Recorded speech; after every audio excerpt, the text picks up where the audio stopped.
Hello friends, welcome to study India. और friends, हम अपने योजना स्कीम जो हमारी सीरीज चल रही थी उसको शुरू करते हैं और आगे बढ़ाते हैं। तो जो नई योजना है वो है प्रधानमंत्री पोषण योजना। ठीक है, लोअर पीसीएस का मेंस अगर आप दे रहे हैं तो आप उसमें योजना ज़रूर पढ़े, चाहे वो सेंट्रल हो या स्टेट। ठीक है, क्योंकि 2016 में जो योजना से काफ़ी क्वेश्चन आए थे, लगभग 110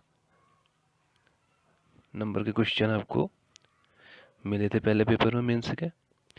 और ये योजना आपके अपर बीसीएस का जो एग्ज़ाम प्री होने वाला है अब अप्रैल में, उसके लिए भी इम्पोर्टेंट है। ठीक है, क्योंकि उसमें भी फैक्ट वाइज ऑब्जेक्टिव क्वेश्चन बनते हैं। तो जब आपको डिटेल में अगर योजना के बारे में अगर आप पढ़ लेंगे तो फैक्ट आपके लिए बहुत ईजी हो जाएंगे। ठीक है, तो शुरू करते हैं प्रधानमंत्री पोषण योजना। ठीक है,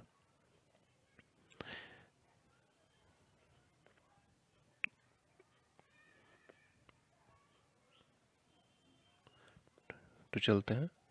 ठीक है, स्टार्ट करते हैं प्रधानमंत्री पोषण योजना।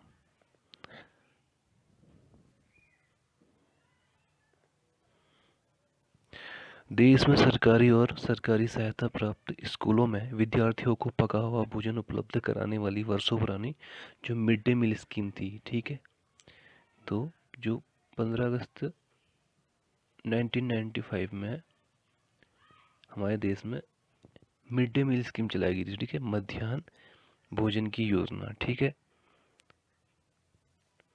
तो उसका ही नाम चेंज करके अब प्रधानमंत्री मोदी जी ने प्रधानमंत्री पोषण योजना बना दिया उस नाम उसको। ठीक है, मिड डे मील योजना को अब यह प्रधानमंत्री पोषण योजना इसका नाम कर दिया गया है। ठीक है, तो सबसे पहले तो आपको ये बताना चाहिए कि प्रधानमंत्री पोषण योजना जो है वो मिड डे मील का ही नया नाम है। अब देखिए, भोजन उपलब्ध कराने वाली वर्षों पुरानी मिड डे मील स्कीम का नाम बदलकर अब प्रधानमंत्री पोषण योजना कर दिया गया है। ठीक है, तो पहला तो आप ये पॉइंट हो गया आपका। अब देखते हैं कि 1995 में प्रारंभ की गई इस योजना को केंद्र सरकार से। ठीक है,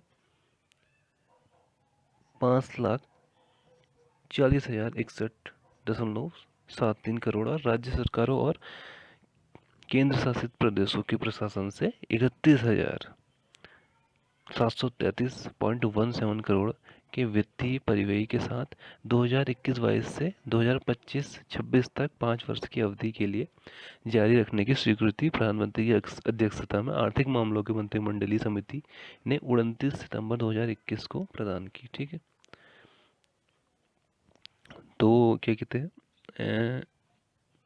अब इसका जो हम देखेंगे 2021-22 से 2025-26 की 5 वर्ष के लिए अभी इसको इसकी स्वीकृति दी है। ठीक है, तो आप इसका ड्यूरेशन भी ज़रूर याद करेंगे। ठीक है, और सेंटर से कितना मिल रहा है ये भी आप देख लीजिए, 54,061.73 करोड़। और स्टेट और ये केंद्र शासित प्रदेश से 31,733.17 करोड़ की वित्तीय इसमें खर्चा होगा। ठीक है, 5 वर्ष तक। इसे 5 वर्ष की शुरुआती अवधि के लिए लॉन्च किया गया है। तो ठीक है, 2021 से 2026 तक के लिए इसे लॉन्च किया गया है अभी। अब देखेंगे इसमें कवरेज कौन कौन इसके अंदर आएंगे। ठीक है, इस योजना से किस किस को लाभ मिलेगा। ठीक है, तो कवरेज में है, यह योजना देश भर में 11.2 लाख से अधिक स्कूलों में क्लास 1 से 8 तक नामांकित 11.8 करोड़ छात्रों को कवर करेगी। ठीक है, तो 11.2 लाख प्लस स्कूलों के जो 11.8 करोड़ छात्रों को यह योजना कवर करेगी। ठीक है, और क्लास 1 से 8 तक। ठीक है, जो मिड डे मील में क्या था, 1 से 5 तक वालों को भोजन मिलता था, अब इसमें 1 से 8 वालों को भी मिलेगा। और दूसरा पॉइंट देखते हैं, प्राइमरी 1 से जो 5 तक के क्लासेस होते हैं। ठीक है, उच्च प्राथमिक 6 से 8। तो प्राइमरी और उच्च प्राथमिक स्कूलों के बच्चे वर्तमान में प्रत्येक कार्य दिवस में उनको 100 ग्राम और 150 ग्राम खाद्यान्न प्राप्त करते हैं, ठीक है, ताकि न्यूनतम जो है 700 कैलोरी निश्चित की जा सके, ठीक है। पॉइंट 3 देखते हैं कि इस योजना के तहत सरकारी और सरकारी सहायता प्राप्त प्राथमिक विद्यालयों में चल रहे प्री प्राइमरी या बाल वाटिका में पढ़ने वाले छात्रों को भी भोजन उपलब्ध किया जाएगा, ठीक है। तो जो प्री प्राइमरी स्कूल जो बाल वाटिका हैं, ठीक है, उसमें जो स्टूडेंट छात्र पढ़ रहे हैं उनको भी इसका लाभ मिलेगा। तो आप मान के चलिए इसमें एक तो प्री प्राइमरी कौन कौन इसके कवरेज में हो जाएंगे, प्री प्राइमरी के छात्र प्लस ठीक है, प्री प्राइमरी और इसमें जो प्री प्राइमरी स्कूल के और इसमें जो उच्च प्राइमरी के छात्र इसमें कवर होंगे, ठीक है। प्री प्राइमरी मतलब जो क्लास 1 से पहले के जो बाल वाटिका में जो छात्र होंगे, ठीक है। उसके बाद प्री जो है 1 से 5 तक के छात्र और 5 से 8, तो ये सब छात्र जो हैं इसमें शामिल होंगे, ठीक है। अब देख लेते हैं कि बाल वाटिका क्या है। देखो, बाल वाटिका एक प्रकार के प्री स्कूल होते हैं, ठीक है, जिन्हें बीते वर्ष सरकारी स्कूलों में औपचारिक शिक्षा प्रणाली में 6 वर्ष से कम उम्र के बच्चों को शामिल करने के लिए शुरू किया है, ठीक है। तो बाल वाटिका आपने देखा होगा नेशनल जो एजुकेशन न्यू एजुकेशन पॉलिसी जो आई थी उसमें जो है अब चेंज हो गया पैटर्न 5, 3, 3 और 4, ठीक है। तो इसमें जो ये जो 5 है इसके अंदर पहले तो बच्चे 3 साल तक के है प्री स्कूल में सीखेगा, ठीक है। उसके बाद वो क्लास 1 क्लास 2 में जाएगा, ठीक है। तो मतलब ये बच्चे की जब उम्र 3 साल हो जाएगी वो तब से स्कूल में सीखना शुरू कर देगा, ठीक है। तो 3 साल वो सीखेगा, तो वो 3 साल जो सीखेगा उसी को बाल वाटिका कहा गया, ठीक है, जो क्लास 1 से पहले के होंगे। अब चलते हैं आगे, ठीक है। अब देखते हैं पोषाहार उद्यान, ठीक है, पोषाहार उद्यान, ठीक है। इसके अंतर्गत क्या है, सरकार स्कूलों में पोषाहार उद्यानों को बढ़ावा देगी, ठीक है। छात्रों को अतिरिक्त सूक्ष्म पोषक तत्व प्रदान करने हेतु उद्यान स्थापित किए जाएंगे, ठीक है।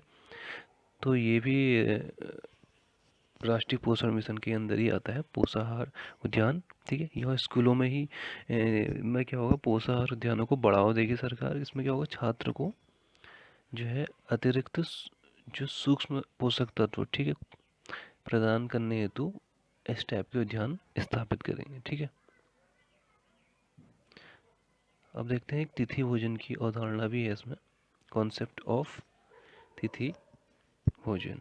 तो इसकी अवधारणा को व्यापक रूप से प्रोत्साहित किया जाएगा, ठीक है। तो यह एक सामुदायिक भागीदारी कार्यक्रम है, ठीक है, जिसमें लोग क्या है विशेष अवसरों और त्योहारों पर बच्चों को विशेष भोजन प्रदान करेंगे, ठीक है। तो मतलब जैसे कोई स्पेशल कोई ओकेज़न या फेस्टिवल आ गया तो उस टाइम जो नॉर्मली जो भोजन दिया जाता है मिड डे मील में उससे अलग एक स्पेशल भोजन देंगे जिसमें बहुत सारे न्यूट्रिशन बच्चों को मिलेंगे, ठीक है। तो जो बजट है 1.3 लाख करोड़ रुपए का है, ठीक है, 5 साल के लिए, जिसमें से 60% जो है इसका वो केंद्र सरकार व्यय करेगी और बाकी जो 40% है वो राज्य सरकार, और अगर वो केंद्र शासित प्रदेश है तो केंद्र शासित प्रदेश, ठीक है। अब देखते हैं इसकी चुनौतियाँ क्या क्या हैं, ठीक है। पोषण लक्ष्यों को पूरा करना। तो वैश्विक पोषण रिपोर्ट 2020 के अनुसार भारत विश्व के 88 देशों में शामिल हो गया, जो संभवतः वर्ष 2025 तक ग्लोबल न्यूट्रिशन टारगेट मतलब वैश्विक पोषण लक्ष्यों को प्राप्त करने में सफल नहीं हो सकेंगे, ठीक है। ऐसा वैश्विक पोषण रिपोर्ट 2020 में बताया गया है कि भारत 88 देशों में शामिल हो गया जिस जो 2025 तक वैश्विक पोषण लक्ष्यों को प्राप्त नहीं कर सकेंगे। तो ये एक बहुत बड़ा चैलेंज रहेगा, ठीक है, कि राष्ट्रीय पोषण मिशन के माध्यम से क्या भारत ग्रो कर पाएगा इस मामले में, ठीक है। और दूसरा है कि जिस भारत में जो भूखमरी बढ़ रही है, ठीक है, उसको कैसे रोकेंगे। गंभीर भूखमरी स्तर भारत का है, जैसे वैश्विक भूखमरी सूचकांक 2020 की अगर हम बात करें तो भारत 107 देशों में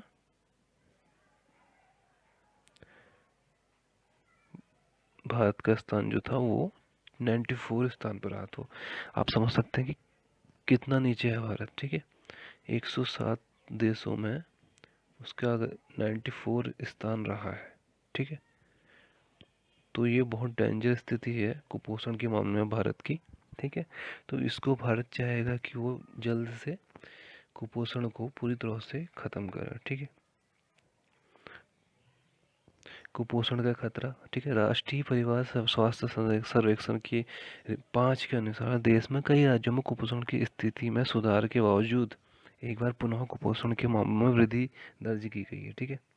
भारत में विश्व के लगभग 30% अल्पविकसित बच्चे हैं, ठीक है।